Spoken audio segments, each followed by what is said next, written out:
It's great being in this circle together with everybody today.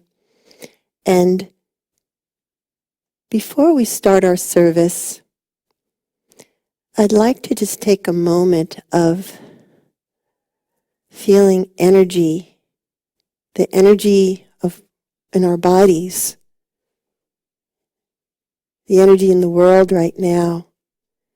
And this past few weeks, or last week, there's been a lot going on in the world. And if we could just even bring our hands together if we choose to, and just rub them for a bit to get the warmth of what this energy, to believe in the power we have within us right now.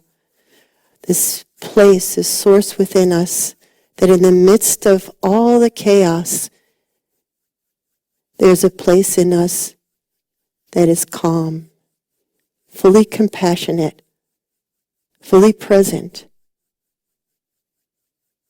but is here. And to place our hands somewhere on our energy body that needs healing. Because before we can do work in this world, our dharma, it's so important that we care for this body temple and mind and the Spirit of God that dwells within us.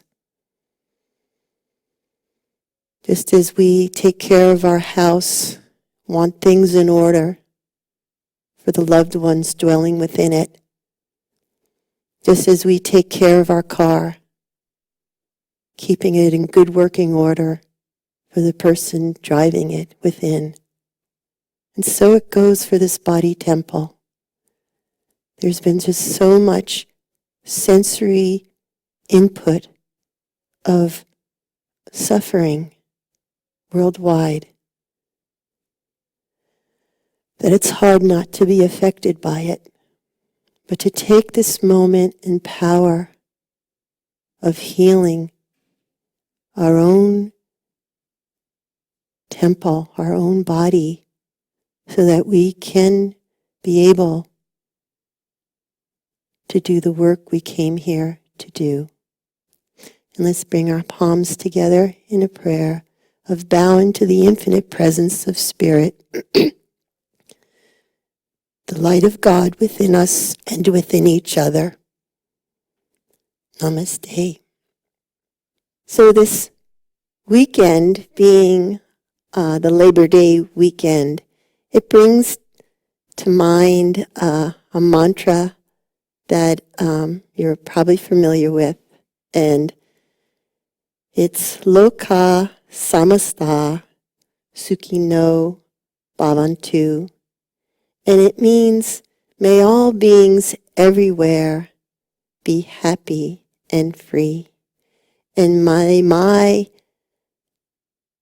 thoughts, words, and actions in my own life in some way benefit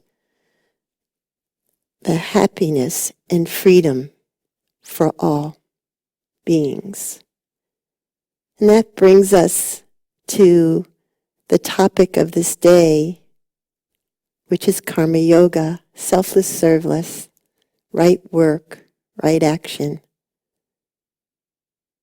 And we see it happening right now so much around the world, where people are really trying to help one another through the different things that are happening with humanity, with climate change, with our physical health. And it's a time where people are truly reaching out and helping uplift the suffering on this world through their service. Patty Paulsen, and I'm at Sunburst Sanctuary here, and it's just brings such gratitude to be able to just bond together and connect with each other and make time for healing of our own beings so that we can continue to generate energy outward and do the work we came here to do. In the Bhagavad Gita, there's a conversation going on with a warrior that is trying to do his work and has certain questions to ask on this journey of his Dharma. And he speaks to his beloved friend, which holds the intelligence, the Christ or Krishna intelligence that is holding this whole creation together.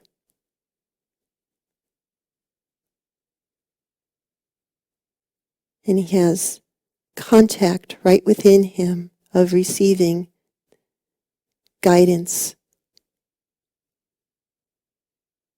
to this beloved eternal friend.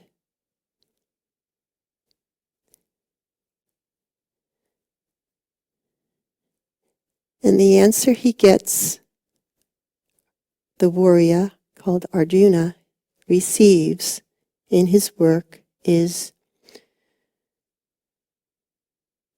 to do what you do, but offer the fruits of it to me and see me in all things.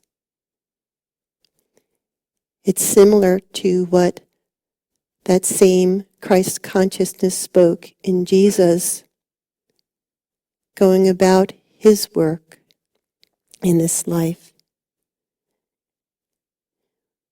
What you have done for the least of your brothers and sisters, you have done unto me. This is the work of karma yoga, to give all you can to the work at hand, mentally, physically, and spiritually. But let everything you do be an offering to God.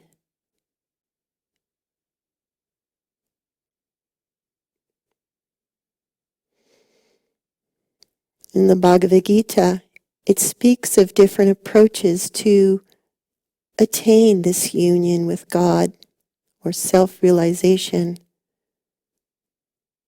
There's one with devotion called bhakti, one with meditation, raja, and one with attaining inquiry and wisdom,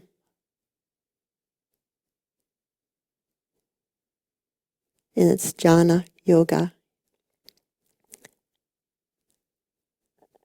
But all of them together, karma yoga is the most practical, and it truly encompasses them all, because that action of karma is the same root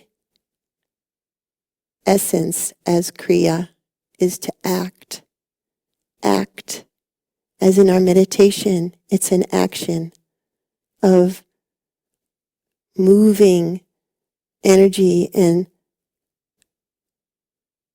thoughts and our seeds of karma through us as an offering to Spirit. Take it all and help me be a clear instrument to do your work in this world.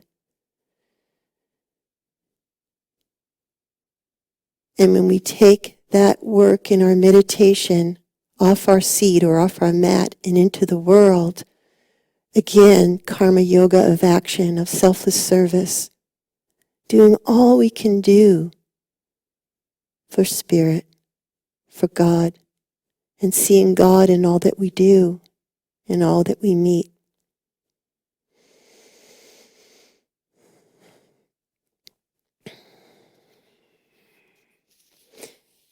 And in both, in meditation and in action and karma work that we do,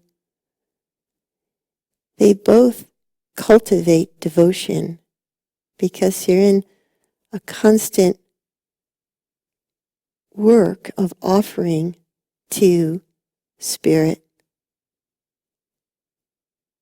to our higher power.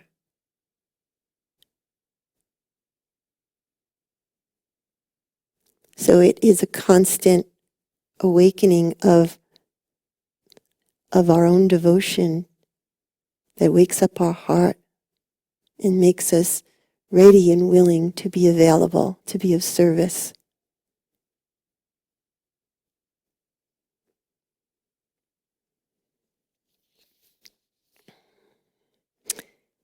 In any organization that's nonprofit or spiritual community, such as here at Sunburst, to really hold it together, karma yoga plays a big part. And if anyone has looked at the history of the 51 years of Sunburst, you could say that karma yogis were a big part of maintaining Sunburst up into this very day. To do the work at hand that may not be the work you want to do or the work that, your own little self, but you're doing it for a greater cause.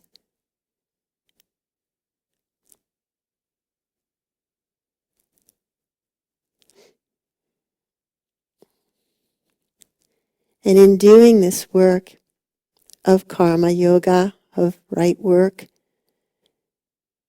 it helps us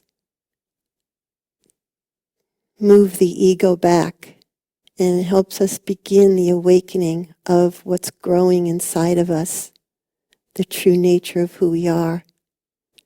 That's why when you begin this awakening, you want to take care of yourself, eat good food, and you learn how to meditate, and you learn how to work.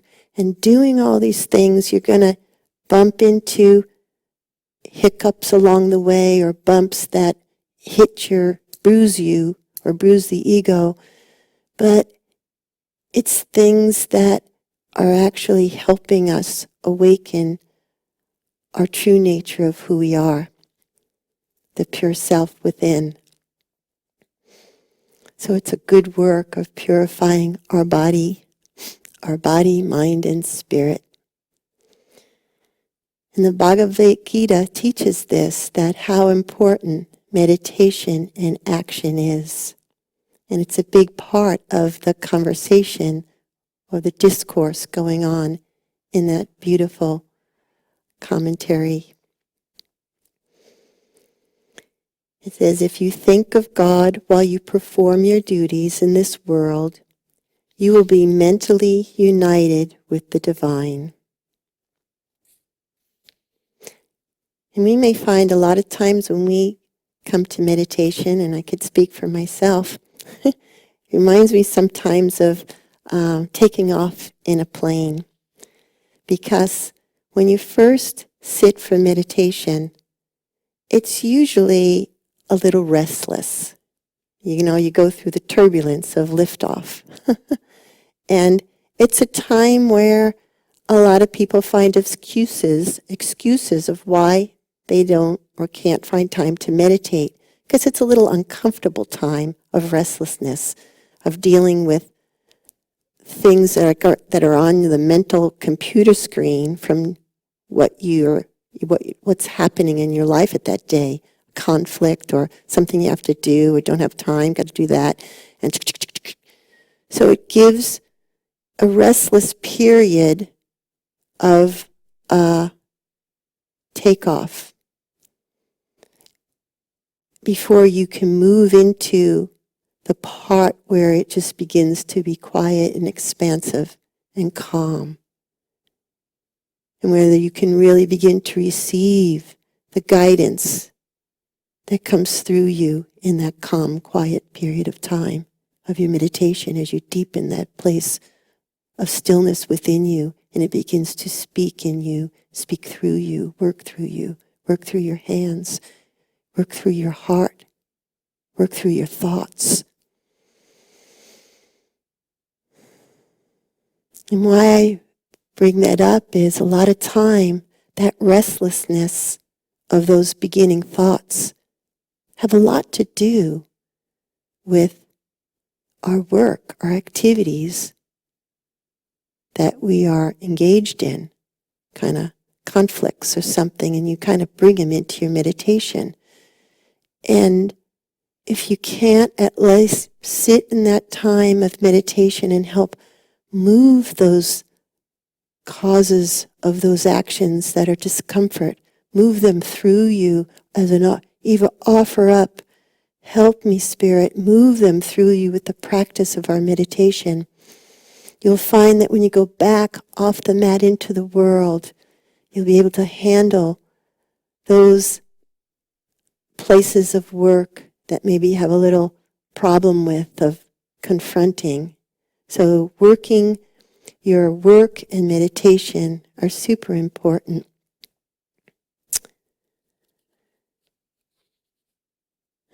Norm Paulsen, the Sunburst founder and teacher, stated, "Selfless service is seeing God as the doer in your actions and thoughts. Your work will become a portrait of your own pure self, the reflection of God within your soul. Through meditation and spiritual practice, this presence will come forth to do works of charity, unselfishly giving with no thought of reward. As you make your work an active meditation, you will receive renewable creative life force through every cell of your body. Allow God to work through you each day and watch your actions become instruments of healing to those around you." So a big part of action, right work, is not getting attached to the outcome. To do the best you can in what you're doing. Be present. Get all you can. Put your heart into your work. Be creative. But the outcome may not come as you planned. And I love the way Ram Dass states it.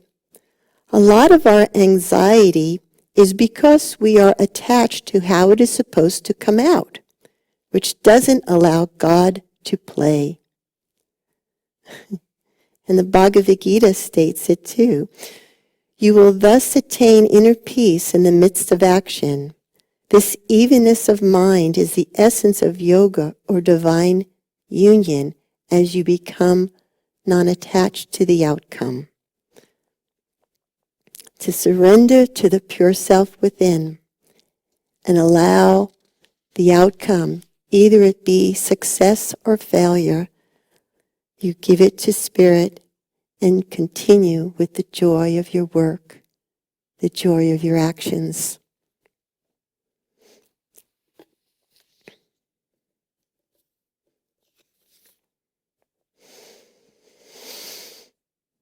And to relinquish the outcome. And in doing this constantly, you are actually freeing yourself from the bondage of action, and your mind will attain liberation. And what this means is it's a work that you're helping put the ego in its place of surrendering to allow the pure nature of your soul to come forth and do the work.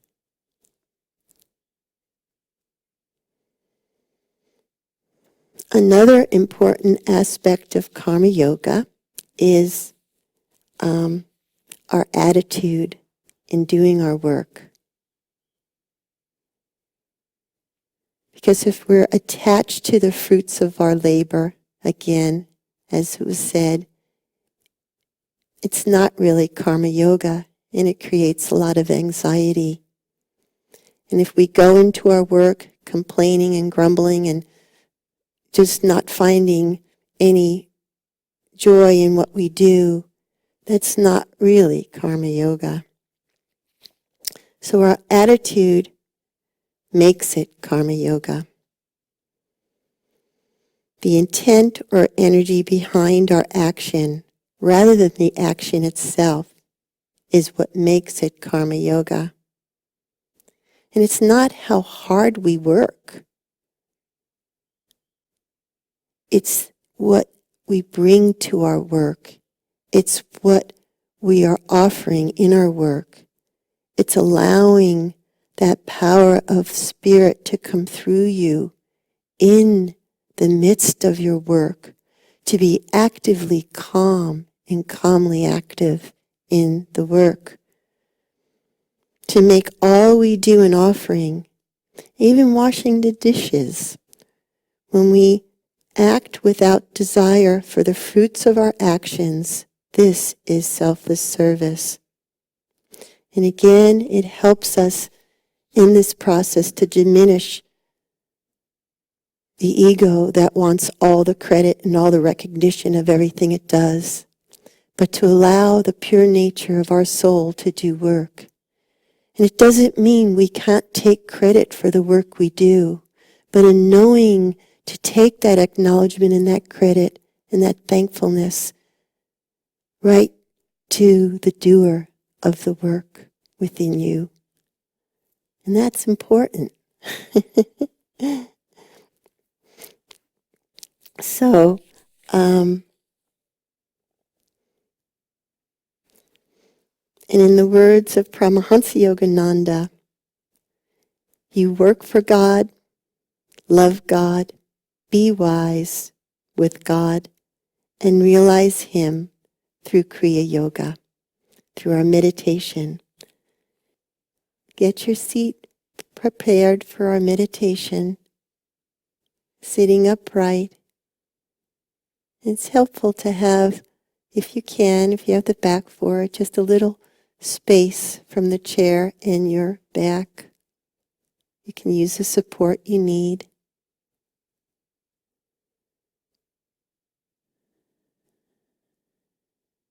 And just nurture yourself as you move into awareness of your body and your breath. As you place your attention and gaze at the point between the eyebrows with no strain, just as if you're looking out at a distant star.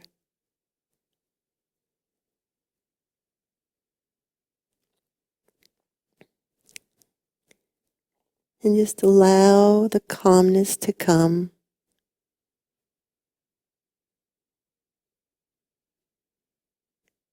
As you bring awareness to your breath.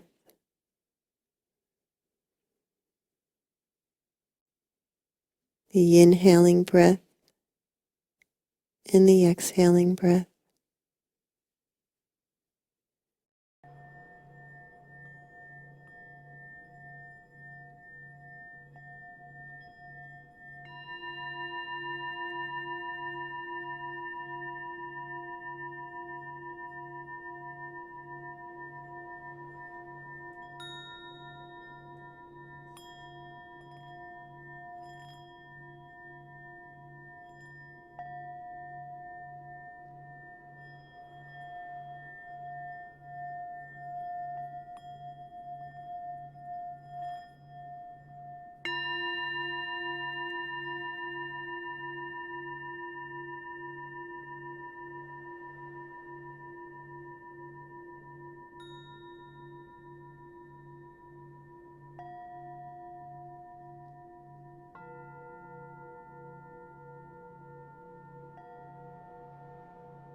and be here now, offering all your devotion, all your love, all your action and works to the higher power, the divine intelligence that is holding this whole creation together. Our beloved friend, Divine Spirit, Holy Mother, and Father.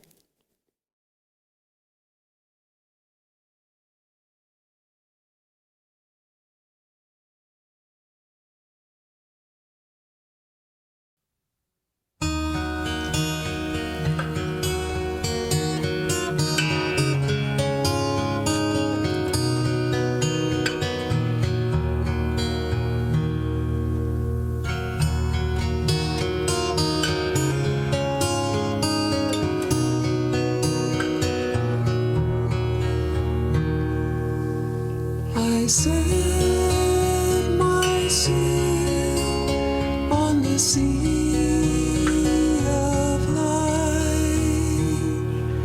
in hopes of finding the bright sun, in hopes of finding thee, in hopes of finding the bright sun upon the other shore.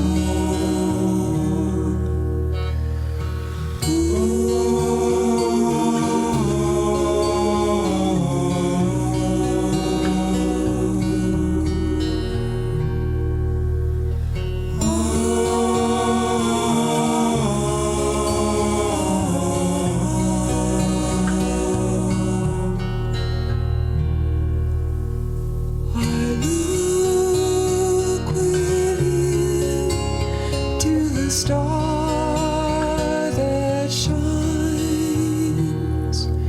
reveal thyself to me, O God, reveal thyself